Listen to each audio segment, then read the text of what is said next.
Hello friends, welcome back to our YouTube channel. आज की video में हम डिस्कस करेंगे ईपीएफओ की वो चीज़ कि अगर आप उसको नहीं करते हैं तो आपकी ईपीएफओ अकाउंट पर इंटरेस्ट नहीं आएगी।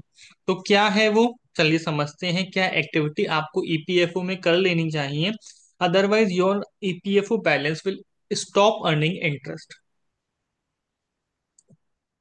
तो जब आप एक जॉब से दूसरे जॉब में स्विच करते हैं तो जनरली जो एम्प्लॉय होता है वो ड्यू टू ओवरसाइट और ड्यू टू निग्लेक्ट अपने जो पिछले ईपीएफओ के अकाउंट में पैसा होता है उसको ट्रांसफर नहीं करता नए एम्प्लॉयर के या इनके यहाँ या फिर नए ईपीएफओ अकाउंट में।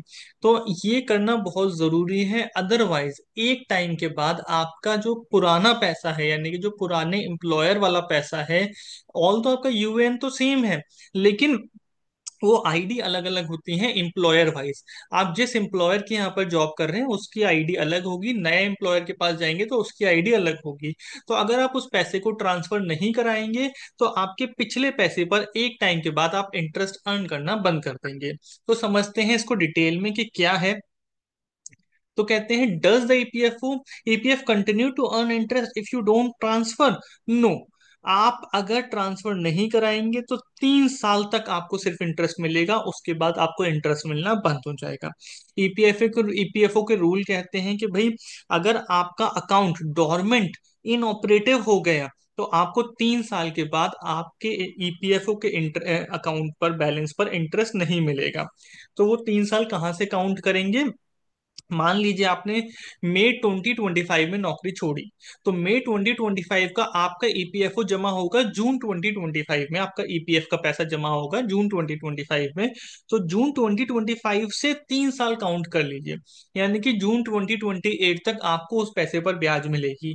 अगर आप उसको नए ईपीएफओ के अपने नए एम्प्लॉयर के पास ट्रांसफर नहीं कराएंगे तो जून 2028 के बाद उस पर ब्याज मिलना बंद हो जाएगा। तो ये बहुत जरूरी है कि आप इसको ट्रांसफर कराएं, अदरवाइज आपका ओल्ड जो ईपीएफओ का बैलेंस है वो अभी की डेट में जो 8.25% इंटरेस्ट अर्न कर सकता था वो इंटरेस्ट अर्न करना बंद कर देगा। Why you could be losing out on higher interest? तो वो क्यों आप हायर इंटरेस्ट लूज करना शुरू कर देंगे? क्यों? क्योंकि ईपीएफओ 3 साल तक अगर किसी अकाउंट में पैसा कंट्रीब्यूशन नहीं आता तो उसको डोरमेंट साबित कर देते, डोरमेंट डिक्लेयर कर देता है। डोरमेंट इनऑपरेटिव डिक्लेयर करते ही आपके अकाउंट में इंटरेस्ट आनी बंद हो जाती है। साथ ही साथ ईपीएफओ ये भी कहता है कि you should seed your bank account with UAN to get easy PF withdrawal and seamless transfer. तो अगर आपको अपने ईपीएफओ से विड्रॉ करना है, ट्रांसफर करना है, तो आपको अपने बैंक अकाउंट अपडेट करने होंगे ईपीएफओ में, अपने आधार केवाईसी अपडेट करने होंगे ईपीएफओ में। अदरवाइज अगर आपके ईपीएफओ अकाउंट में केवाईसी मिसमैच है, आपके अकाउंट बैंक अकाउंट का नंबर नहीं है, आधार की इंफॉर्मेशन नहीं है, तो आप इजीली विड्रॉल नहीं कर पाएंगे या फिर पैसे को ट्रांसफर नहीं कर पाएंगे।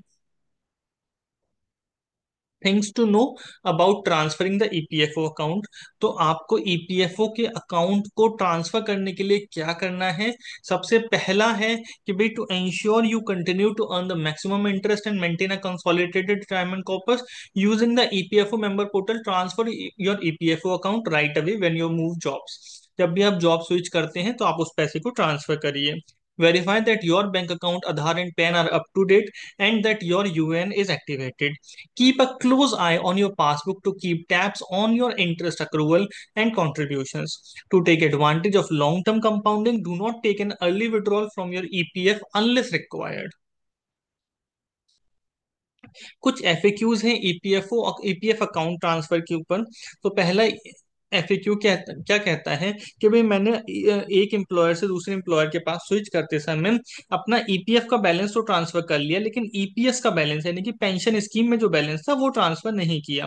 तो क्या वो हो सकता है? तो उसकी जरूरत भी नहीं है।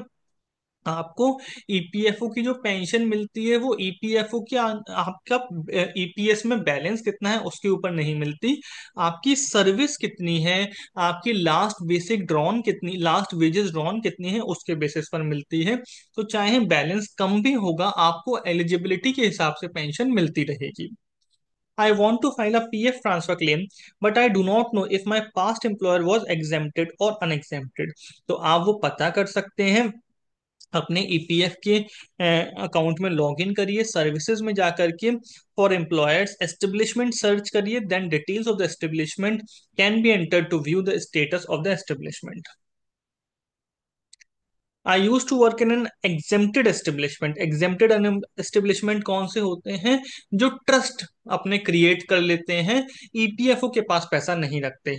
Now I work in an unexempted establishment, यानी कि उन लोगों ने अपना पैसा ईपीएफओ के पास रख रखा है। How can I file a transfer claim?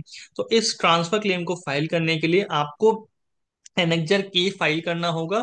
अपने ईपीएफ अकाउंट में लॉगिन करके एनेक्जर ए को अप्रूव करेगा आपका पीएफ ऑफिस, और उस पीएफ ऑफिस के अप्रूवल के बाद आप अपने बैलेंस को ट्रांसफर कर सकते हैं। How to track the status of an online transfer claim? तो कैसे करेंगे आप? अपने ईपीएफओ के अकाउंट में लॉगिन करिए, ऑनलाइन सर्विसेज में जाकर के देखिए track claim status. Track claim status में अगर स्टेटस दिखाता है पेंडिंग विद द एम्प्लॉयर, तो आप अपने एम्प्लॉयर से उसको रिक्वेस्ट को अप्रूव करा सकते हैं, जिसके बाद वो एक्सेप्टेड हो जाएगा, और फिर उसके बाद उसका status pending at field office दिखाएगा। पेंडिंग एट फील्ड ऑफिस का मतलब है ईपीएफओ के पास आपका क्लेम पेंडिंग है, और ईपीएफओ जनरली क्लेम रिजेक्ट या अप्रूव कर देता है अगर डॉक्यूमेंटेशन आपने प्रॉपर करी है तो। कंक्लूजन, बहुत सारे सैलरीड लोग अपना जब जॉब स्विच करते हैं तो उनको पता नहीं होता कि भाई हमें ईपीएफओ का बैलेंस ट्रांसफर करना है, जिसकी वजह से उनका ईपीएफओ के अकाउंट पर इंटरेस्ट आना बंद हो जाता है। तो ये चीज बहुत ध्यान रखनी चाहिए कि भाई कैसे और कब आपको इस ट्रांसफर को इफेक्ट में लाना है। अदरवाइज आपका 8.25% का इंटरेस्ट आपके अकाउंट पर आना बंद हो जाएगा, और 8.25% सिर्फ बोलने को है, अगर आप उसका कंपाउंडिंग इम्पैक्ट देखेंगे तो वो बहुत ज्यादा होगा। You may subscribe to our YouTube channel @personal techs for more such tips, and you may also let us know in the comments on the topics on which you want us to make videos. Thank you very much.